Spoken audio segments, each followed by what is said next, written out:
오늘 말씀은 출애굽기 11장입니다. 9가지 재앙이 이미 애굽을 뒤흔들었지만 바로는 여전히 완강하게 마음을 닫고 있었습니다. 하나님은 이제 마지막 심판을 선언하시며 이 재앙이 끝나면 바로가 더 이상 버티지 못하고 이스라엘 백성을 내보낼 것이라고 하셨습니다. 이스라엘 백성은 애굽 사람들에게서 은과 금을 받아 나오도록 준비되었고 이는 오랫동안 억압받던 그들이 존귀한 자로 세워지는 순간이었습니다. 모세는 담대하게 애굽 사람들 앞에서 마지막 재앙을 경고했고 이는 애굽과 이스라엘 사이에 분명한 구별을 드러내는 사건이 될 것임을 알렸습니다. 하나님의 구원과 심판이 절정으로 치닫는 긴장된 순간을 보여줍니다. 1절 여호와께서 모세에게 이르시기를 내가 이제 한 가지 재앙을 바로와 애굽에 내린 후에야 그가 너희를 여기서 내보내리라. 그가 너희를 내보낼 때에는 여기서 반드시 다 쫓아내리니. 하나님께서 모세에게 앞으로 바로에게 행하실 마지막 재앙을 알려주십니다. 이 재앙은 바로의 완고함을 깨고 하나님의 백성을 애굽에서 온전히 내보내기 위한 최종적인 하나님의 계획입니다. 애굽에 갇힌 이스라엘이 구원받는 이 사건은 죄와 사망에 갇힌 하나님의 백성이 그리스도를 통해 해방되어 하나님의 나라로 옮겨지는 구속사의 중요한 의미를 보여줍니다. 누가복음 4장 18절 주의 성령이 내게 임하셨으니 이는 가난한 자에게 복음을 전하게 하시려고 내게 기름을 부으시고 나를 보내사 포로된 자에게 자유를 눈먼 자에게 다시 보게 함을 전파하며 눌린 자를 자유롭게 하고 갇힌 자에게 자유를 주시는 하나님의 구속 사역이 출애굽을 넘어 신약 시대의 예수 그리스도를 통해 성취되었음을 보여줍니다.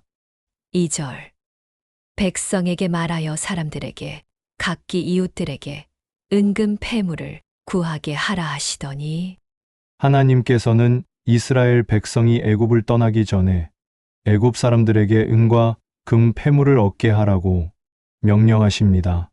이는 그동안 고된 노동으로 받지 못한 임금에 대한 보상이자 하나님의 주권으로 이루어지는 승리의 전리품입니다. 하나님께서 그분의 백성이 빈손으로 나오지 않게 하시는 것처럼 구원받은 백성에게 영적 풍요로움과 하늘의 상급을 주시겠다는 하나님의 은혜로운 언약을 보여줍니다. 에베소서 1장 7절 우리는 그리스도 안에서 그의 은혜의 풍성함을 따라 그의 피로 말미암아 속량 곧 죄 사함을 받았느니라. 애굽 사람들이 이스라엘에게 은금 패물을 준 것처럼 우리는 그리스도의 피로 죄 사함을 받아 영적 풍요를 누리는 은혜를 받습니다. 3절 여호와께서 그 백성으로 애굽 사람의 은혜를 받게 하셨고 또 그 사람 모세는 애굽 땅에 있는 바로의 신하와 백성의 눈에 아주 위대하게 보였더라. 하나님께서는 이스라엘 백성이 애굽 사람들의 호의를 얻게 하셨으며 모세의 위상을 높여주셨습니다. 이는 이스라엘의 탈출이 인간적인 힘이 아닌 하나님의 주권적 개입으로 이루어지는 일임을 보여줍니다. 하나님의 주권적 통치 아래에서 구원받은 백성이 세상에서 존귀하게 되는 하나님 나라의 모습을 상징합니다. 하나님의 구원은 세상의 기준을 뛰어넘는 놀라운 역사입니다. 요한복음 12장 32절 내가 땅에서 들리면 모든 사람을 내게로 이끌겠노라 하시니 모세가 애굽 백성에게 위대하게 보인 것처럼 예수 그리스도의 높여지심을 통해 모든 사람이 그분께로 이끌려 구원을 얻게 됩니다. 4절 모세가 바로에게 이르되 여호와께서 이와 같이 말씀하시기를 밤중에 내가 애굽 가운데로 들어가리니 모세는 바로에게 마지막 재앙, 모든 처음 난 것에 죽음을 선포합니다. 밤중에 내가 애굽 가운데로 들어가리니는 재앙이 하나님의 직접적인 개입으로 이루어질 것임을 강조합니다.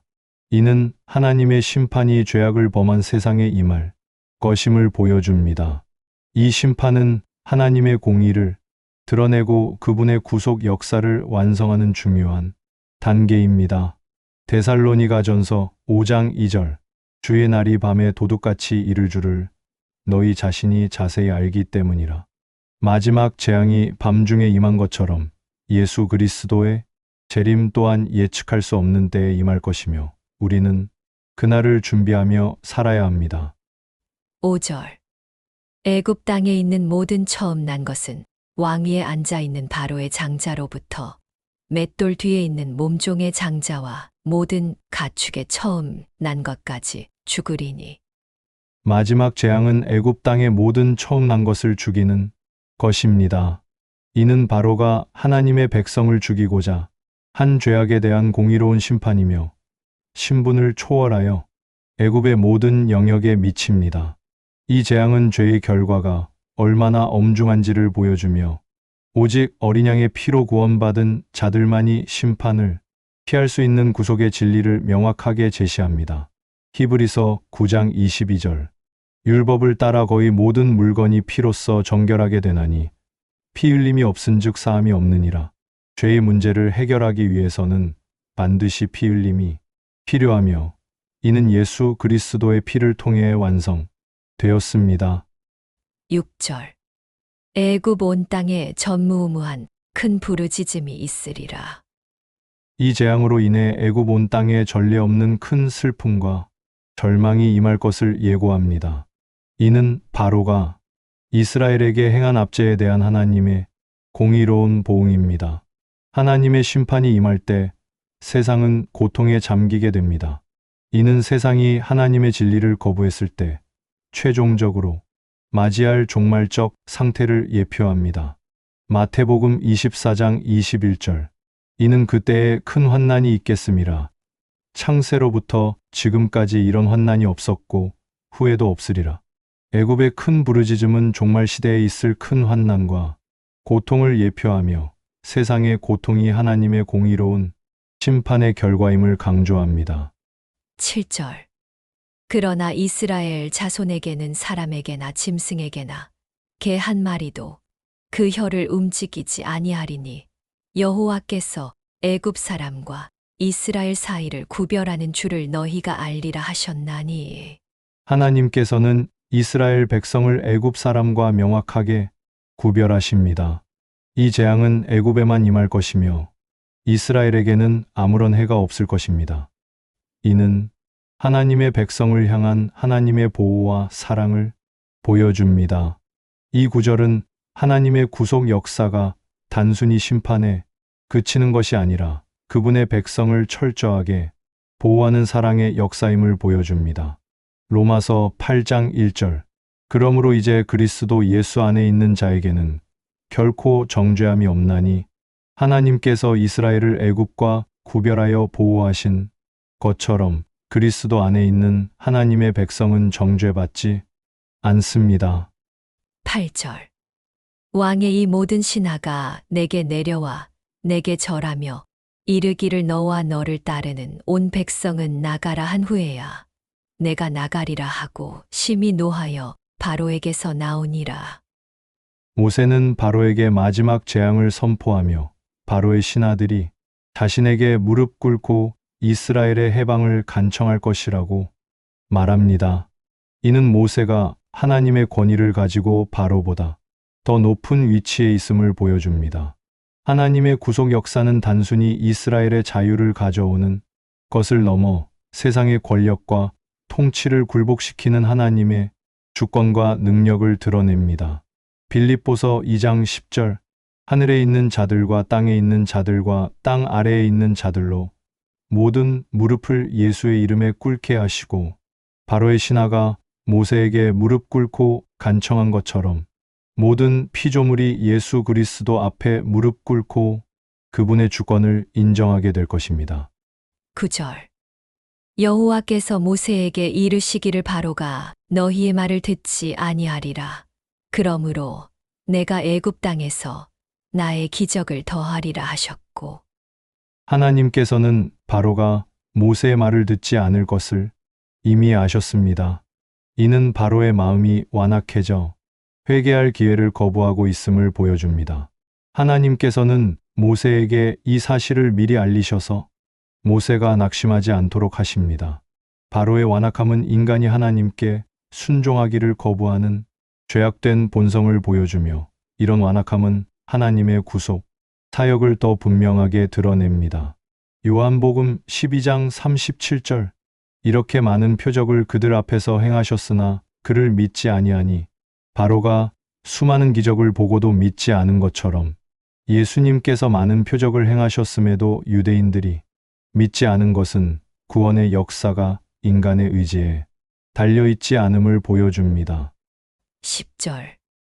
모세와 아론이 이 모든 기적을 바로 앞에서 행하였으나 여호와께서 바로의 마음을 완악하게 하셨으므로 그가 이스라엘 자손을 그 나라에서 보내지 아니하였더라. 모세와 아론이 하나님의 명령대로 모든 기적을 행했지만 바로가 이스라엘을 보내지 않은 것은 하나님의 섭리 안에서 그의 마음이 완고해졌기 때문입니다. 이로써 마지막 재앙이 임하는 결정적인 배경이 됩니다. 바로의 완악함은 하나님의 구속 사역을 지연시키는 것처럼 보이지만 결국 하나님의 계획을 완성하는 도구가 됩니다. 하나님의 구속 역사는 인간의 모든 반역에도 불구하고 완전하게 성취됩니다.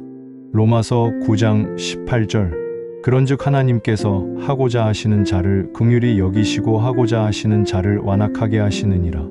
바로의 완악함은 하나님의 주권적 섭리 아래에 있었음을 보여주며 하나님께서 자신의 구속 역사를 이루기 위해 어떻게 인간을 사용하시는지 드러냅니다. 기도하겠습니다.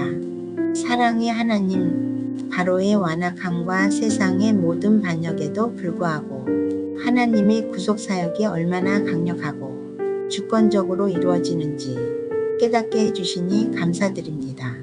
이스라엘을 애굽의 압제에서 건져내신 하나님의 강한 손이 예수 그리스도를 통해 죄와 사망의 권세 아래 있는 우리를 구원하셨음을 고백합니다. 오늘 말씀을 통해 하나님의 구속 역사에는 실패가 없으시며 우리의 모든 연약함과 세상의 모든 반역이 도리어 하나님의 영광을 드러내는 도구가 됨을 알게 하시니 감사드립니다. 모든 상황 속에서 하나님의 주권적인 인도하심을 신뢰하게 하옵소서. 예수 그리스도의 피로 구원받은 우리에게 영적 풍요로움을 허락하시고 세상과 구별된 삶을 살아가게 하심에 감사드리며 우리 주 예수 그리스도의 이름으로 기도드립니다. 아멘. 다시 한번 출애굽기 11장 말씀을 묵상합니다. 여호와께서 모세에게 이르시기를 내가 이제 한 가지 재앙을 바로와 애굽에 내린 후에야 그가 너희를 여기서 내보내리라. 그가 너희를 내보낼 때에는 여기서 반드시 다 쫓아내리니 백성에게 말하여 사람들에게 각기 이웃들에게 은금 패물을 구하게 하라 하시더니 여호와께서 그 백성으로 애굽 사람의 은혜를 받게 하셨고 또 그 사람 모세는 애굽 땅에 있는 바로의 신하와 백성의 눈에 아주 위대하게 보였더라. 모세가 바로에게 이르되 여호와께서 이와 같이 말씀하시기를 밤중에 내가 애굽 가운데로 들어가리니 애굽 땅에 있는 모든 처음 난 것은 왕 위에 앉아 있는 바로의 장자로부터 맷돌 뒤에 있는 몸종의 장자와 모든 가축의 처음 난 것까지 죽으리니 애굽 온 땅에 전무후무한 큰 부르짖음이 있으리라. 그러나 이스라엘 자손에게는 사람에게나 짐승에게나 개 한 마리도 그 혀를 움직이지 아니하리니 여호와께서 애굽 사람과 이스라엘 사이를 구별하는 줄을 너희가 알리라 하셨나니 왕의 이 모든 신하가 내게 내려와 내게 절하며 이르기를 너와 너를 따르는 온 백성은 나가라 한 후에야 내가 나가리라 하고 심히 노하여 바로에게서 나오니라. 여호와께서 모세에게 이르시기를 바로가 너희의 말을 듣지 아니하리라. 그러므로 내가 애굽 땅에서 나의 기적을 더하리라 하셨고 모세와 아론이 이 모든 기적을 바로 앞에서 행하였으나 여호와께서 바로의 마음을 완악하게 하셨으므로 그가 이스라엘 자손을 그 나라에서 보내지 아니하였더라. 오늘의 말씀이 마음에 와닿으셨다면 구독과 좋아요, 알람 설정, 그리고 댓글로 함께 해 주십시오. 여러분의 따뜻한 반응이 큰 힘이 됩니다. 꼭 구독 부탁드려요. 감사합니다.